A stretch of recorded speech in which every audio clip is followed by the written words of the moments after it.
Sa loob ng eskwelahan,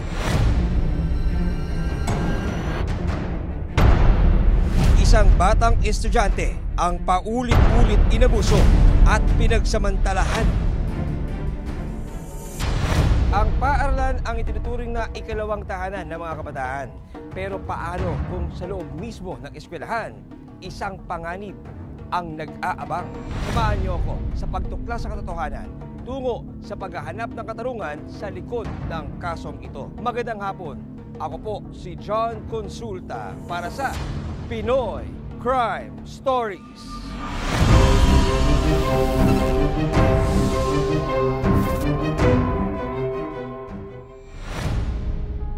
Tahimik at mahilig mag-aral.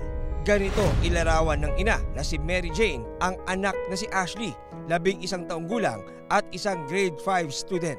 Lagi nasa kwarto, nag-aaral, kasi gusto niya daw paglaki niya architect siya. Jogging naman tayo, warm up, paikot lang dito. Mga 2 laps, pero sasabihin ko rin pag tapos na. Okay, ready na ba? Sa eskwela, nakilala ni Ashley si Teacher Joseph. Throw muna, go, go, go, go, go! Hoy, hoy! Sorry, Ashley. Sabi ko kasi, jogging lang eh, nag-uunahan kayo eh. Ano nangyari? Okay ka lang? Okay lang po. Saan ba? Dito? Opo. Tingnan ko ha.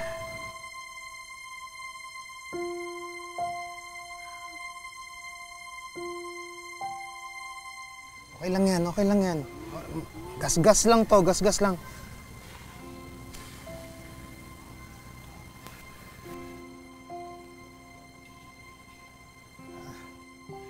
O sige na, Eliza, tapusin nyo, 2 laps ha. Dadaling ko lang sa clinic. Dahan. Okay. Dito. Teacher niya ako last school year. Doon na kami nagkakilala before end ng school year. Pero hindi lang niya naging estudyante si Ashley. Kalaunan, naging malapit ang loob ni Joseph sa batang estudyante. Ano? Kakabigay ko lang sa'yo ng 5,000, ubos na kagad? Sige. Mag-overtime na lang ako ulit. Okay, sige. Mangungutang ako kung kailangan mo na. Okay, sige. Bye-bye.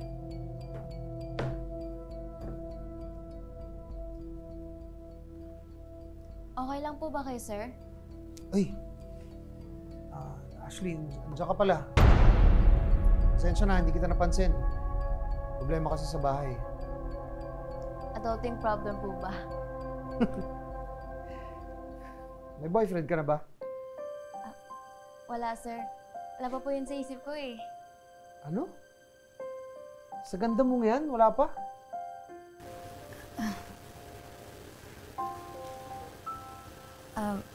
Sinabi ko po kasi kay nanay na magtatapos po muna ako bago mag-boyfriend eh.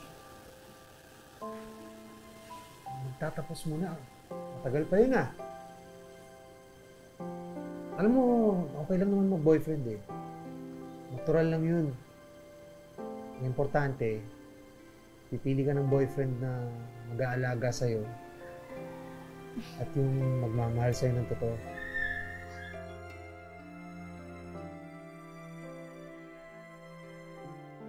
Actually, personality, syempre. Matured siya mag-isip compared sa age niya ngayon. And then that time, I was experiencing anxiety, depression. Unti-unti raw kinuha ni Joseph ang loob ng bata. Hanggang sa tuluyan silang maging magkaibigan. Saan hahanto ang pagkakaibigang ito? Okay. Nasa grade 4 noon ang batang si Ashley nang maging teacher niya si Joseph. Pag-amin ng guro, unti-unti siyang naging malapit sa estudyante. Okay lang po ba kayo, sir? Ay! Ashley, andiyan ka pala. Siya lang yung only person na nakatulong sa akin. So parang naging shoulder to lean on mo siya? Yes, and then later on, doon na na-fall. Tuluyang niligawan ni Joseph si Ashley. Okay, linawin natin siya yung part na yan na na-fall. Ikaw ang na-fall sa kanya o siya ang na-fall sa'yo o parehas? Paano sa'yo? Sige po, mutual. Bakit mo nasabi yun? sa akin, kung ano yung ginagawa ng normal guy with her girlfriend, yun lang din. And same with her. Hanggang may mangyari sa dalawa.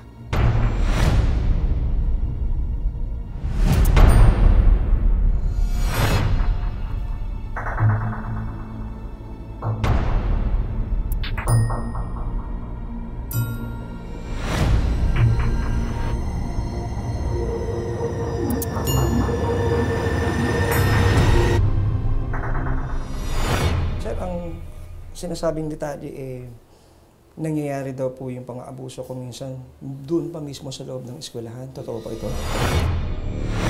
Walang kamalay-malay ang ina ni Ashley sa pinagdaanan ng anak.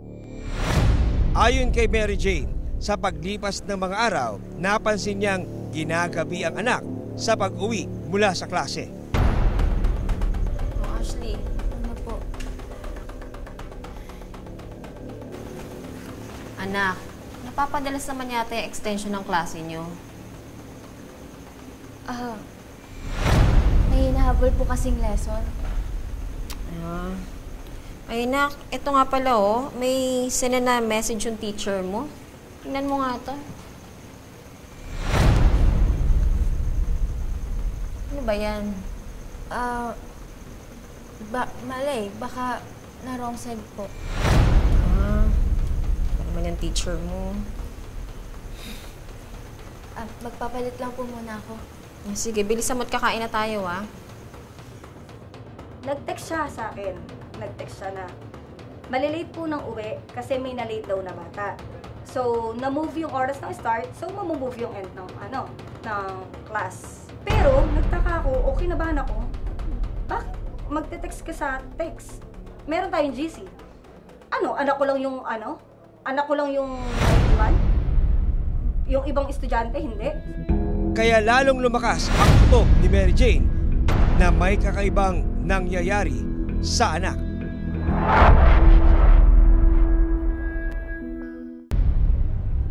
Sa loob ng 3 buwan, ginawang nobya ng gurong si Joseph ang kanyang estudyante na si Ashley. Ininom mo ba yung binigay ko sa'yo? Oo.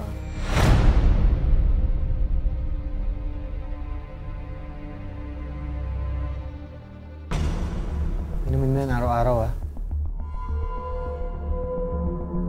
Para saan to? Para hindi ka mabuntis. Sir, I have to ask these questions now. Di umano, pinapainom mo raw siya ng pills para hindi siya mabuntis. Totoo ba yun, sir? Yes, Bakit, sir? para di po siya mabuntis. Dahil siguro we're not really ready na magkaroon pa ng... Siya may idea nun o ikaw nagsabi? Ako. Not her. Sino nagbigay ng mga pills, sir? Ako. Pinainom ng pills yung anak ko? Na 11 years old, papainumin mo ng pills? Ha? May sarili palang pamilya si Joseph, pero ayon sa kanya, nang ibabaw ang nararamdaman niya sa batang estudyante. May asawa ka, sir? May anak po kayo. Hindi ba naging factor yun para itigil mo, sir, yung relasyon na to sa estudyante mo? Hi!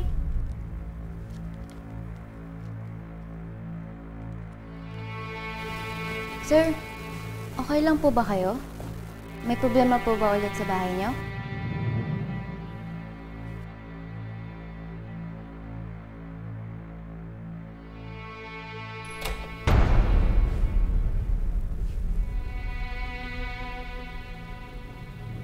Nakapag-desisyon na ako.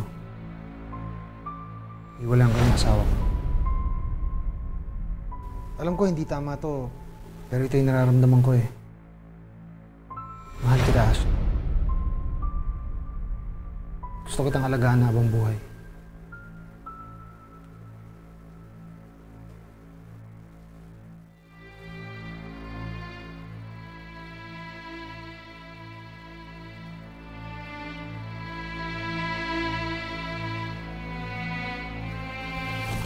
Huwag.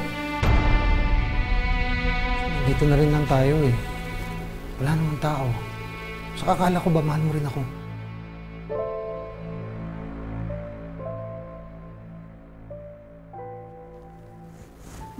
kita eh. Naging factor din siya, pero nandun talaga yung nandun yung hindi ko kaya na naiwan siya. Itong estudyante. Yeah. Iniis ko lahat ng pambababae mo. Pero bata pa yun. Hanggang ang lihim na relasyon nina Joseph at Ashley nalaman ng mismong misis ng guro. Kung mo na naman ba nakuha yan, chismis na yan? Alam mo, naiinggit lang sa akin yung mga yon. Kaya pati yung batang si Ashley, dinadamay nila. Susugurin ko yung nanay ng batang yun. At isusumbong ko kayo sa school. Gawin mo bukas. Punta ka doon para mawalan akong trabaho.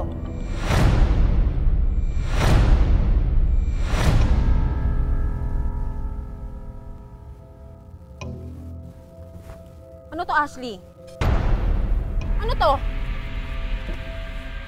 Wala po. Anong wala po? Ihaharas niya pa, napapahiya niya yung anak ko. Iaano niya.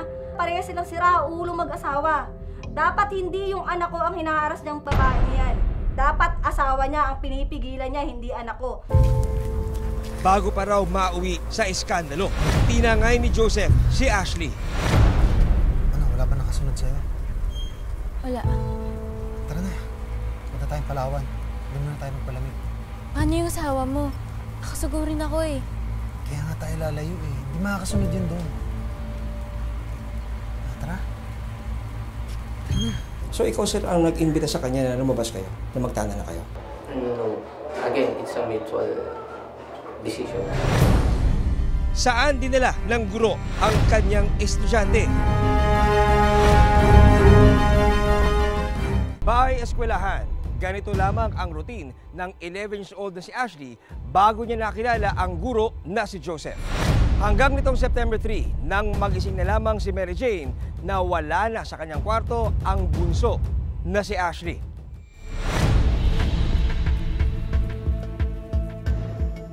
Tara na. Punta tayong Palawan. Doon muna tayo magpalamig. Paano yung asawa mo? Nakasugurin ako eh. Hindi, kaya nga tayo lalayo eh. Hindi tayo masusundan nun doon. Umaga ng September 3, ipinagtaka ni Mary Jane nang magising siyang wala sa bahay si Ashley. Sabi ko, ba't iniwan yung kumot, tsaka yung una niya.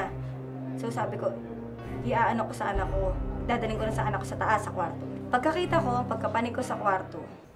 Ashley, anak! Oh. Ashley, bangon na, maliligo ka pa. Ashley?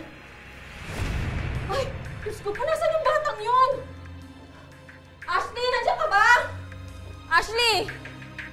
Ashley! Ma'am, anong araw niyo po at anong oras niyo po na-realize na may problema po sa bahay po ninyo? Hindi ko naisip na lumayas. Kasi wala kaming problema, okay kami. So, inisip ko, natakot ako. Takot ako kasi inisip ko, baka sabi ko, lumabas, kasama kaibigan, baka nag-isip na kumain, ganun. Ano nangyari? Baka may kinakakuha, di ba ganun? Agad nagtungo si Mary Jane sa eskwelahan na pinapasukan ng kanyang anak para makakuha ng impormasyon kung nasaan si Ashley. Pero bigo ito na makausap ang opisyal ng paaralan. Dahil dito, dumulog sa National Bureau of Investigation, National Capital Region o NBI-NCR si Mary Jane. Paano po nagsimula yung investigasyon po dito ng NBI? Paano po napunta sa NBI-NCR ang trabaho po ito? Yes, nung Monday, September 4, nakatanggap kami ng paghingi ng saklolo ng mother ng victim na ang anak niya ay nawawala. So agad-agad nagpapunta tayo ng mga investigador doon para imbestigahan ang reklamo ng mother. Tingnan niyo po. Galit at pag-aalala ang nangibabaw kay Mary Jane. Sir, 11 anyos lang po yung anak ko. Tinanan ho ang anak mo ng teacher niya? Oo, sir. Ayon kay Mary Jane, malakas ang kutob niyang ang teacher ang dahilan ng pagkawala ng anak. Sir, tulungan niyo po kami. Kailangan ko bumabalik sa akin si Ashley. Wala po kamali-mali yung anak ko. Tulungan niyo po kami, sir. Gagawin namin ang lahat. Makakaasa po kayo. Doon po ma'am sa sinasabi niyong pinaghinalaan niyo na kagad yung iisang teacher lang, si Miss. Bakit? Buo talaga yung loob ko na siya. Wala na akong ibang inano. Since katulad nga ng sabi ko, by school lang yan, hatid sundo. Ibig sabihin, wala siyang ibang nakakausap. Pamilya, kaklase, teacher. Inisip ko rin, imposibleng kaklase to eh. Diba? Kung may boyfriend yung anak ko, walang batang maglalakas ng loob ng 1:30 AM, madaling araw, lalabas kayo. Diba? Matatakot eh. Diyos ko, Ashley. Samantala, nung hapon din yun, isang text message ang natanggap ni Mary Jane. Nagpakilala raw ang nag-text na boyfriend siya ni Ashley at nasa mabuting kalagayan ang bata. Sabi sa kanya, Be, uwi ka na. Hindi ako mapakali. Sabi ko, ano bang ginawa ko? Bakit ganito? Sabi ko sa kanya, kung may problema, aayusin natin. Sa sumunod pang text, nagpakilala na raw kay Mary Jane ang kasintahan ng bata.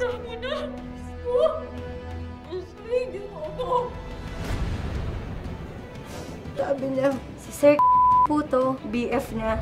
Hehehe, may ganun pa. Tapos sabi niya, pasensya na po, natakot lang kami. Basta yun na lang yung naiintindihan ko kasi hindi ko lang binasa buong ano eh.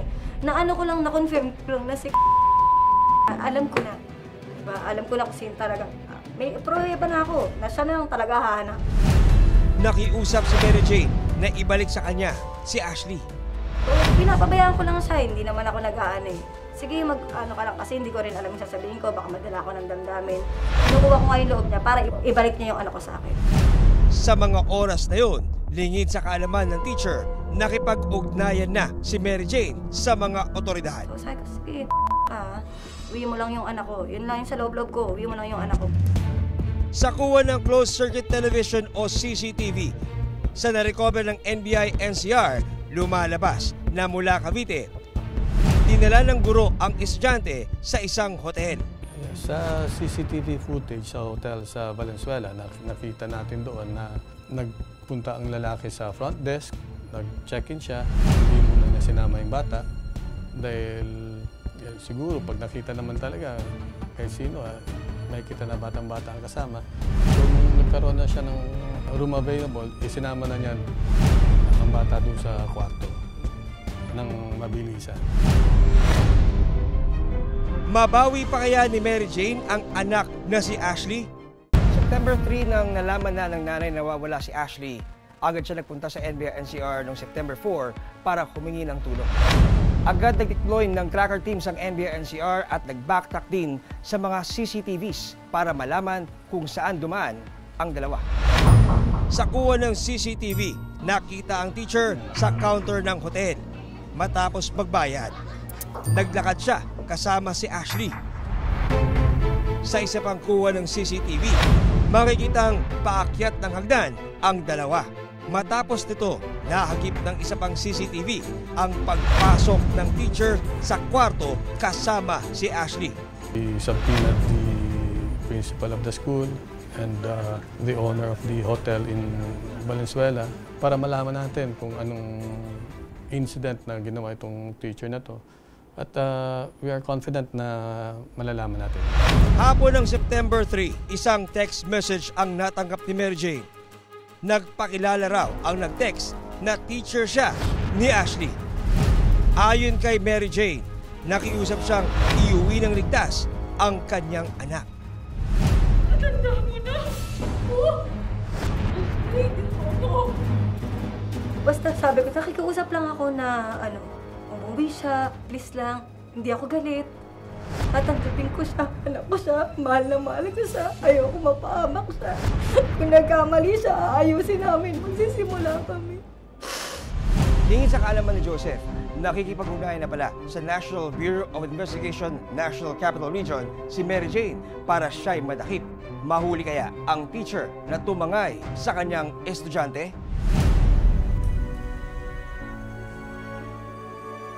Ma? Ashley! Ay, ano ba nangyari? Ano nangyari sa'yo? Hindi Nang lumutang ang teacher kasama si Ashley sa kanilang bahay sa Cavite, dito na siya hinold ng security guard ng kanilang subdivision at itinurn over sa NBI.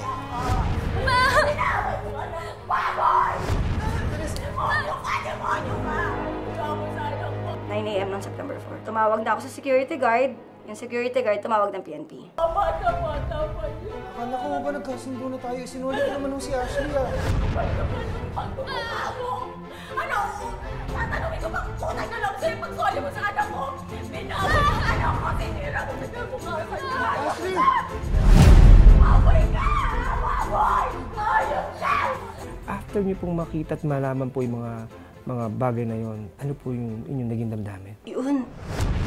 Doon na talaga ako parang sumabog. Baboy ka! Baboy ka! Baboy ka! Baboy ka! Baboy ka!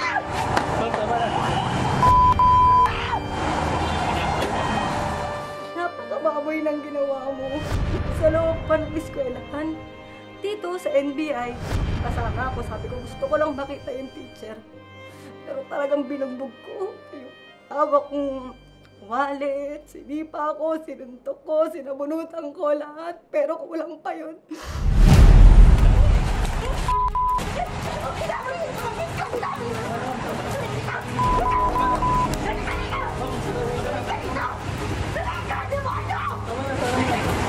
Sa pagkakaano naligawan yung anak mo? Diba? Ano yun sa eskwelahan? Kalokohan yan. Pinanindigan ng teacher ang nararamdaman niya sa kanyang estudyante. Hindi ako magsisinungaling na minahal ko siya. Na nagmahal ako. Gusto kong hihingi ng tawad sa kanya. Hindi ko alam. Dadating sa ganitong point. Siyempre, nandun yung takot na baka hindi na kami magkita after graduation. Tinake ko yung chance na yon na habang nagkikita pa kami. Plano daw nila ng anak ko, once na 18 years old na yung anak ko, ipapaalam na sa amin. Eto yung sabi ko sa kanya. 18 years old yung anak ko, 11 pa lang ngayon yan. 7 years or 6 years, ipapaalam mo sa akin. Paano ka nakasigurado na mahal mo talaga anak ko? O nalilip lang? Samantala, September 14, kasama sina Mary Jane at Ashley, Identify mo lang ulit. nagsagawa ng reenactment ang NBI-NCR kasama ang Commission on Human Rights o CHR sa eskwelahan kung saan nag-aaral si Ashley. Natuklasan po natin, RD, hindi lang po doon sa pagtatanan nangyari yung mga sabihin na nating mga sexual contact. Meron po ba mga nangyari before at kung meron man, saan sa mga lugar po nangyari yun? Marami. Actually, ayon sa pahayag ng victim, ay pinapupunta siya ni teacher sa office niya sa school at doon nangyayari ang panghalay sa bata. Nang hindi lang isang beses, dalawa, maraming beses. Ayon sa NBI, posibleng hindi ito ang unang beses na gumawa ng tinatawag na sexual advances ang guro sa kanyang mga estudyante. Kasong statutory rape, child abuse at abduction of minor ang mga isinampa ng NBI-NCR laban sa guro.